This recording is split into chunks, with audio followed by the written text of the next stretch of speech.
सबसे पहले तो मीर साहब आपसे आगाज़, ये हमेशा कोशिश ये होती, हुकूमतें इब्तदा तौर पे आती हैं, निगरान हुकूमतों में ख़ास तौर पर थोड़ा फोकस रहता है कि करप्शन रोकी जाए और जो इदारे शायद किसी मसलहत के तहत खामोश होते हैं वो निगरान हुकूमत में आकर खासे एक्टिव होते हैं, लोगों के हवाले से एक्टिव हो जाते हैं कि चलें अब कुछ ना कुछ पकड़ धकड़ हो जिन लोगों ने साबिका हुकूमतों में कुछ किया है।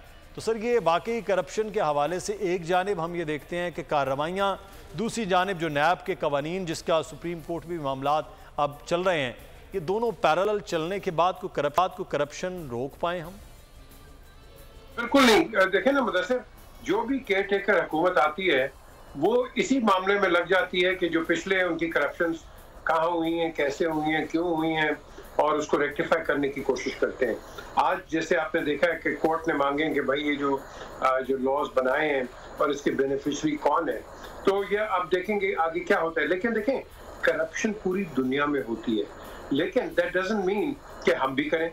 हमने अपने आप को देखना है और दूसरों को आप कह लो कि दूसरी नजर से देखना है। हमारे मुल्क में corruption bottom right from grass root level right up to top है। अब इसका जो नुकसान किसको पड़ता है? आम आदमी को पड़ता है, आवाम को पड़ता है। हम उस नजरिए से हम देखते नहीं है कि अगर मैं लेट्स से फॉर एग्जांपल मैं आज काम पे लेट जाता हूँ, मेरे लिए ये एक डिसऑनेस्टी है कि अगर कोई मुझे मैं किसी की तनख्वाह के ऊपर हूँ और मैं लेट जा रहा हूँ काम के ऊपर, तो that means I am not honest in my work. तो यही चीज हम देखते हैं कि पाकिस्तान के अंदर पूरे हर शोबे में ले ले, अपार्ट फ्रॉम द सर्विसेज, आप हमेशा देखेंगे कि लोग जो हैं वो टाइम पे नहीं होते हैं। और हम ये छोटी सी मैं आपको एग्जांपल दे रहा हूँ मुदस्सिर, और यही वजह है कि इसको आप प्रोलिफरेट करें, बड़ा करें, तो ये हमारा एक अलमिया है। अब बात आती है कि करप्शन खत्म होगी, आई डोंट थिंक सो खत्म होगी। क्यों नहीं होगी? क्योंकि जब तक आप सैलरीज नहीं बढ़ाएंगे, लोगों के घर आसान तरीके से नहीं चलेंगे, आप करप्शन नहीं खत्म कर सकते। ये क्या वजह है कि मोटर व्हीकल पुलिस जो है उसकी तनख्वाह कितनी अच्छी है और वहां कोई करप्शन नहीं है, आप कुछ भी कर रहे हैं वो आपको टिकट दे देते हैं and that's the end of it. बाहर क्यों करप्शन है? बिकॉज ये मजबूर है। ये कोई अच्छी बात मैं नहीं कर रहा, लेकिन ये मजबूर है। इन्होंने सर्वाइव भी करना है, इन्होंने बच्चों को कॉलेज भेजना है, स्कूल भेजना है, हेल्थ सर्विसेज पे इनको लेके जाना है, डॉक्टर्स की फीस है, और उसके साथ बिजली के आप देख लो बिल, पेट्रोल आज 15 रुपए और हो गए। तो अब आप मुझे बताओ ये सर्वाइव क्या करेंगे?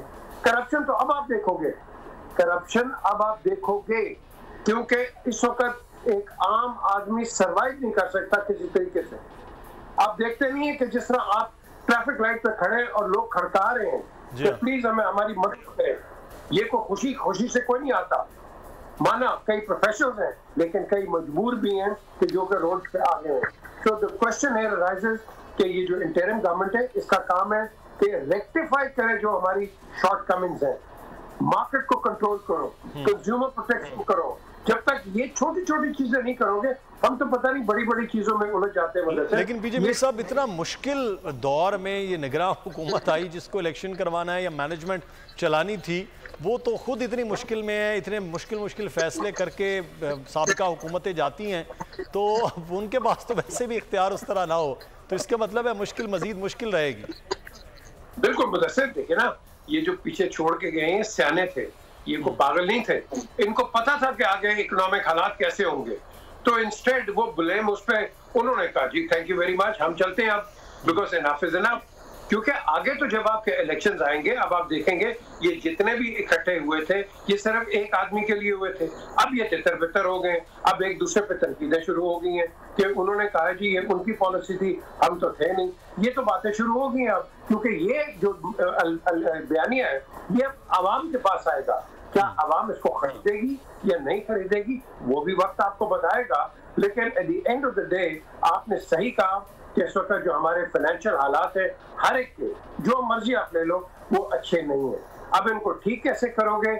मैं समझता हूँ कि आपके पास अच्छे लोग आप अभी भी ले आओ इंटरिम गवर्नमेंट में, जो कि क्वालिफाइड लोग हैं, और मैं समझता हूँ कि हमारे पास होप है। उम्मीद से हमने रहना है, ये नहीं कि नेगेटिव चले जाए, उम्मीद से हमने रहना है। ये बिल फाड़ के इससे कोई फर्क नहीं पड़ेगा, बिल आपने फिर भी देने, बिल आपने देने।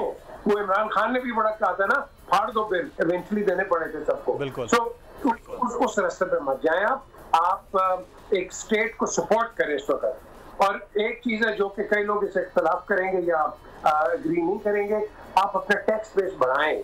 बेशक गरीब अली खान है, गरीब मोहम्मद है, उसको टैक्स लगाना है आपने।